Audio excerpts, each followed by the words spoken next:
Hello friends, welcome back to my channel cook with Sunayana. आज के recipe घी rice pulao बा घी पोलाव। এটা কেরালার একটা বিখ্যাত রেসিপি।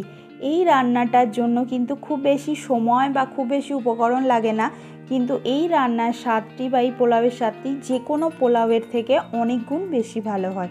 তো খুব সহজে কিভাবে এটা বানাবেন এবং সঠিক চাল এবং জলের মাপ সহ আজকের ভিডিওতে আমি সবটাই দেখিয়েছি কিভাবে বানাবেন। তার জন্য ভিডিওটা দেখতে হবে। তাহলে চলুন শুরু করি আজকে ঘি রাইস পোলাওয়ের ভিডিও। পোলাওটা বানাবো আমি এখানে গোবিন্দভোগ চাল নিয়ে। আপনারা যে কোনো চাল ব্যবহার করতে পারেন, গোবিন্দভোগ চাল অথবা বাসমতি চাল, যে কোনো কিছু ব্যবহার করতে পারেন। তো এখানে 1 কাপ পরিমাণ চাল বা 250 গ্রাম চাল রয়েছে। এটাকে আমি যেটা করেছি, ভালো করে জল দিয়ে পরিষ্কার করে ধুয়ে জল ঝরিয়ে রেখে দিয়েছি, ব্যাস আর কিছুই করিনি। এরপরে যেটা করেছি, এখানে 2টো মিডিয়াম সাইজের পেঁয়াজকে পাতলা পাতলা স্লাইসে কেটেছি, আর এখানে 3 থেকে 4টে কাঁচা লঙ্কাকে মাঝখান দিয়ে চিড়ে রেখে দিয়েছি। ব্যাস, আমাদের আর বিশেষ কিছু উপকরণ এখানে লাগছে না। এখানে কড়াইতে ঘি বসিয়ে দিয়েছি। তো যেহেতু এটা ঘি রাইস পোলাও, তো পুরো রান্নাটা কিন্তু ঘিতে হবে। আপনারা চাইলে ঘিয়ের সঙ্গে কিছুটা সাদা তেল অ্যাড করতে পারেন, তবে ঘির মধ্যে বানালে কিন্তু সব থেকে বেশি ভালো হবে। এর মধ্যে আমি এবার দিয়ে দিচ্ছি 1 মুঠো পরিমাণে কাজু এবং 1 মুঠো পরিমাণে কিশমিশ। এটার কোনো পরিমাপ হয় না, আপনারা যতটাই দিতে পারবেন ততটাই ভালো, টেস্টটা কিন্তু অনেকটাই ভালো হবে। আর যদি কিছুটা কমও দিতে চান তাহলেও কিন্তু এটা দেওয়া যেতে পারে। তো এটাকে একটুখানি ব্রাউন কালার আসা পর্যন্ত ফ্রাই করে নিচ্ছি। এছাড়াও কিছু যদি আরও ড্রাই ফ্রুটস আপনারা অ্যাড করতে চান তাহলে কিন্তু এখানে করতেই পারেন। আমার ভাজা হয়ে গেছে, তো তাই আমি এগুলোকে উঠিয়ে নিচ্ছি। এবার আমি এখানে ফোড়ন দেব। ফোড়নের মধ্যে একটা বড় এলাচ, গোলমরিচ, দারচিনি, ছোট এলাচ এবং লবঙ্গ এগুলো রেখেছি। এর মধ্যে যেটা দেওয়া হয় একটা স্টার অ্যানিস বা তারা ফুল যেটা দেওয়া হয়, সেটা এই মুহূর্তে আমার কাছে নেই, তো তাই আমি ওটা দিলাম না। আপনাদের কাছে যদি থাকে তো অবশ্যই ওটা ব্যবহার করবেন। এই ঘি রাইস পোলাওয়ে ওটা কিন্তু বেশ সুন্দর একটা ফ্লেভার দেয়।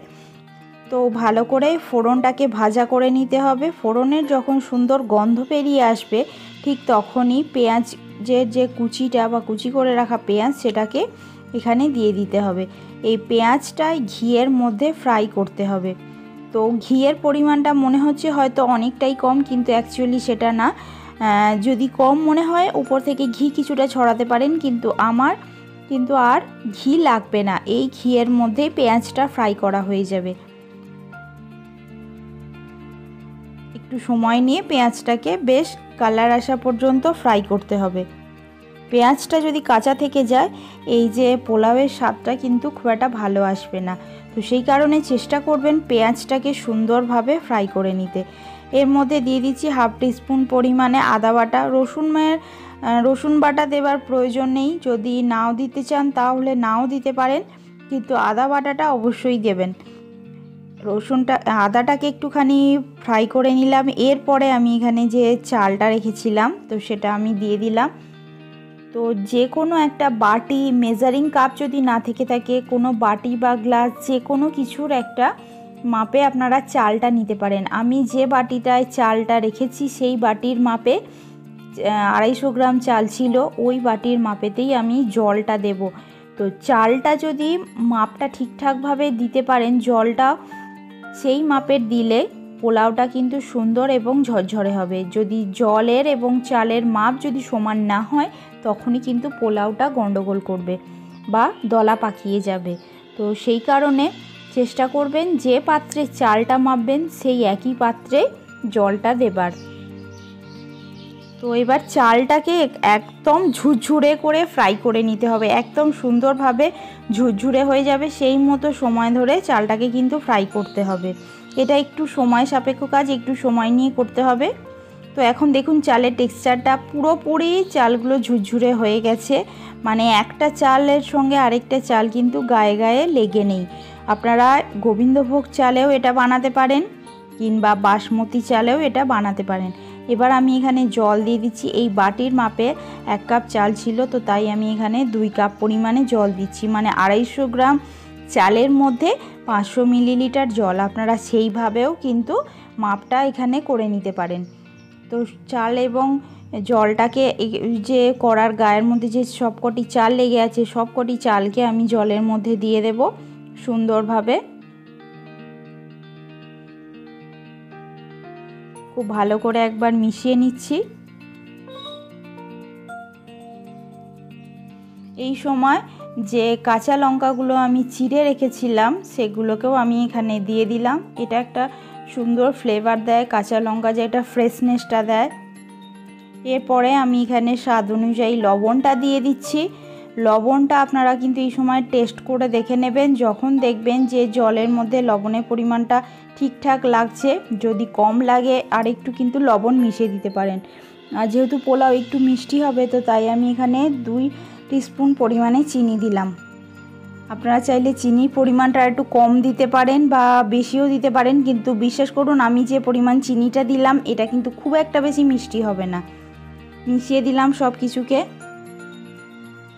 তো যখনই এইভাবে ফুটতে শুরু হয়েছে, তো দেখুন কীরকমভাবে ফুটতে শুরু হয়েছে, ঠিক এই সময় পর্যন্ত ঢাকনাটা খুলে রাখতে হবে। যখন এইভাবে চালগুলো বাউন্স করবে সেই সময় ঢাকা দিতে হবে। 10 মিনিটের জন্য এটাকে রান্না করে নেব। আর গ্যাসের ফ্লেমটা অবশ্যই এই সময় কমিয়ে দিতে হবে, একদম লো করে দিতে হবে। তো মিনিট 5 পর আমি একটু ফিরে এসেছি। এখানে যে কাজু এবং কিশমিশ যেটা ভাজা রেখেছিলাম সেটা আমি কিন্তু দিতে ভুলে গেছিলাম।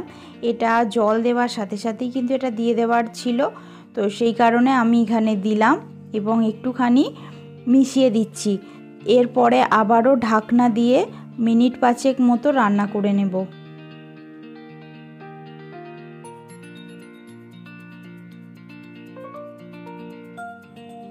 উপরটাকে সবসময় একদম সমান করে দেওয়ার চেষ্টা করবেন। এরপর আবারও ঢাকনা দিয়ে মিনিট 5 মতো রান্না করে নেব। তো মিনিট 5 রান্না করার পরে এটাকে অবশ্যই 10 থেকে 15 মিনিট রেস্ট দিতে হবে। তারপরে কিন্তু এটাকে খুলতে হবে। তো আমার পোলাওটা আরও 5 মিনিট পর দেখিয়ে দিচ্ছি। এখন মনে হচ্ছে কিন্তু দলা পাকিয়ে যাচ্ছে, কিন্তু এটাকে সেট হতে সময় দিতে হবে। এই সময় কিন্তু পোলাওটাকে একটু ঘাটাঘাটি করবেন না। ঢাকনা দিয়ে অবশ্যই যাতে পোলাওটা সেট হয়ে যায়, তো তার জন্য 15 মিনিট অবশ্যই সময় দেবেন।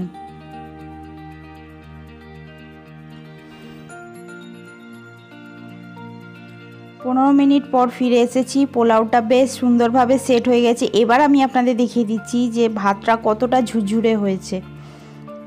বুঝতে পারছেন ভাতটা কতটা ঝুরঝুরে হয়েছে। তো এই যে সেট হওয়ার ব্যাপারটা, এটা কিন্তু সময়টা অবশ্যই দিতে হবে। এই সময়টা না দিলে ভাতটা কিন্তু দলা পাকিয়ে যাবে এবং পোলাওটা যে সুন্দরভাবে যেটা হয় সেটা কিন্তু হবে না।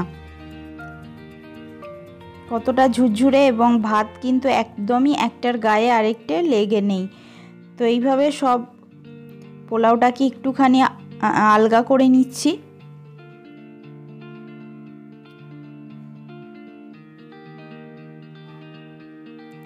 এবার আমি একটা প্লেটে সার্ভ করে দেখাচ্ছি। তো দেখুন পোলাওটা কতটা ঝরঝরে হয়েছে, কতটা সুন্দর হয়েছে।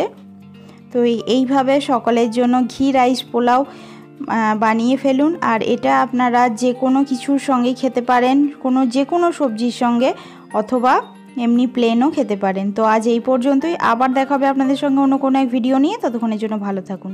নমস্কার।